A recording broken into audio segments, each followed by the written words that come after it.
বিপিএলের ১১তম আসরে ঢাকার ফ্রাঞ্চাইজির মালিকানা কিনেছে চিত্রনায়ক শাকিব খানের প্রতিষ্ঠান রিমার্ক হারলান। দলটির নাম রাখা হয়েছে ঢাকা ক্যাপিটালস। নিজেদের প্রথম ম্যাচে রংপুর রাইডার্সের বিপক্ষে মাঠে নেমেছিল রাজধানীর দলটি। আর দলের প্রথম ম্যাচটি দেখতে মিরপুর স্টেডিয়ামে হাজির হয়েছিলেন শাকিব খান, কিন্তু দলের মালিককে খুশি করতে পারেননি লিটন ও মুস্তাফিজরা। এই দিন ম্যাচ দেখতে দলের সঙ্গে মিরপুরে উপস্থিত হয়েছিলেন শাকিব খান। তার সঙ্গে ছিলেন আরেক চিত্রনায়ক মামুনুল হাসান ইমন। নিজেদের প্রথম আসরে শক্তিশালী স্কোয়াড গঠন করেছে দলটির ম্যানেজমেন্ট, আর কোচ হিসেবে নিয়োগ দিয়েছে দেশের ক্রিকেটের সফলতম কোচ খালেদ মাহমুদ সুজনকে। আর অধিনায়ক হিসেবে দায়িত্ব পেয়েছেন শ্রীলঙ্কান থিসারা পেরারা। তবে প্রথম ম্যাচটা রাঙাতে পারেনি তারা। মাঠে সেরাটা দিতে ব্যর্থ হলেও প্রথমবার বিপিএলে এসে প্রতিটি ক্ষেত্রেই চমক দেখিয়েছে ঢাকা ক্যাপিটালস। ১ কোটি টাকা খরচ করে তৈরি করা হয়েছে থিম সং। গানটি লিখেছেন রাসেল মাহমুদ। গানটি তৈরি করেছেন প্রীতম হাসান।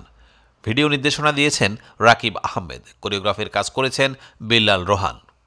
গানটিতে পারফর্ম করেছেন মামুনুল হাসান ইমন, সিয়াম আহমেদ, স্পর্শিয়া, পূজাচেরি, দিঘি, বিদ্যাসিনা মিম সহ এক ঝাঁক তারকা। উল্লেখ্য, নিজেদের দ্বিতীয় ম্যাচে আগামী বৃহস্পতিবার রাজশাহীর বিপক্ষে মাঠে নামবে ঢাকা ক্যাপিটালস। স্থানীয় সময় দুপুর ১:৩০টায় শুরু হবে ম্যাচটি। নতুন বছরকে স্বাগত জানাতে সবার অপেক্ষা থাকে, তবে ৩১শে ডিসেম্বরের রাতটির জন্য আতঙ্কের মাঝেও কাটান অনেকে। এই রাতে শ্রবণজনিত সমস্যা থেকে শুরু করে মানসিক ব্যাধিরও শিকার হয় অনেকে। বিশেষ করে বছরের শুরুর দিনে রাস্তায় পড়ে থাকতে দেখা যায় অসংখ্য পাখির নিথর দেহ। বিষয়টি নিয়ে সরকার থেকে শুরু করে বহু সামাজিক কিংবা প্রাণী কল্যাণ সংগঠনগুলো সচেতনতার বার্তা দিচ্ছে। নিজ উদ্যোগে সামাজিক যোগাযোগ মাধ্যমে আতশবাজি, ফানুস তাণ্ডবের ভয়াবহতা তুলে ধরতে দেখা গেল অভিনেত্রী জয়া আহসানকে।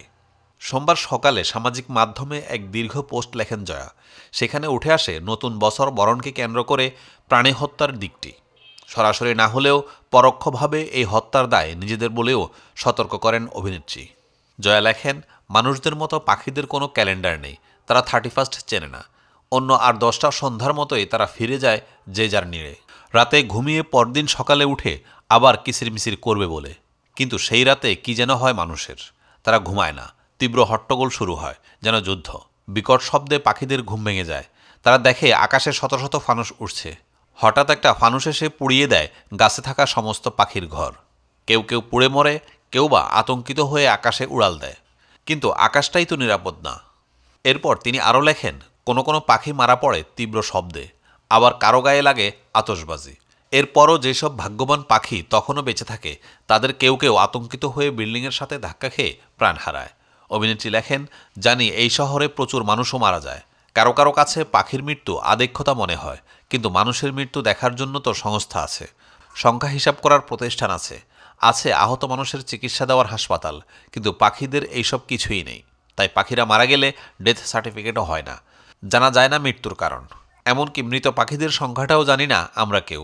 ফলে এই শহরের মতোই ফাসন্ন নাগরিকেরা ভাবে পাখির মৃত্যু ও আর এমন কি। কিন্তু মানুষ কেন ভাবে না যে প্রতিটি প্রাণের গুরুত্ব সমান? আতশবাজির শব্দে শিশু উমায়রার মৃত্যুর প্রসঙ্গ টেনে জয়া লেখেন, শুধু পাখির কথা কেন, এই শহরের কুকুর, বিড়াল, মুরগি, কীটপতঙ্গ সহ সবাই অস্থির হয়ে যায় নগরবাসীর আতশবাজি আর ফানুস উৎসবে। এমনকি ডিমের ভেতর বাচ্চা পর্যন্ত নষ্ট হয়ে যায়। আর মানুষ, তারা তো মানুষের কথাও ভাবে না। 2022-এর জানুয়ারির 1 তারিখ যখন নগরবাসী সারারাত আতশবাজি উৎসব করে ঘুমাচ্ছে, তখন মৃত্যুর সাথে লড়াই করছিল 4 মাস বয়সী উমায়েরের। একসময় সেই পরাজিত হয় এবং মৃত্যুর কোলে ঢলে পড়ে। ছোট্ট উমায়েরের এই মৃত্যুর দায় কেন এই নগরবাসী নেবে না? আপনারা যারা আতশবাজি ফুটিয়েছেন, তারা কেউই কি এই দায় থেকে মুক্ত? সবশেষ তিনি লেখেন, এই বছরও হয়তো আপনারা আতশবাজি আর ফানুসের ঝলঝলানিতে নতুন বছরকে বরণ করে নেবেন। উৎসবের নামে এই তাণ্ডবলীলা চালানোর সময় কি এই অসহায় কুকুর, বিড়াল, পাখি সহ অসহায় প্রাণীদের করুণ মুখগুলো আপনাদের মনে পড়বে? আমাদের কি মনে পড়বে শিশু উমায়রার নিষ্পাপ মুক্তির কথা? যদি এদের কারো কথা আপনাদের মনে পড়ে, অথবা মনে পড়ার পরও যদি আতশবাজি আর ফানুসের তাণ্ডব চালিয়ে যান, তাহলে জেনে রাখুন, এই প্রাণী হত্যার দায় আপনারও।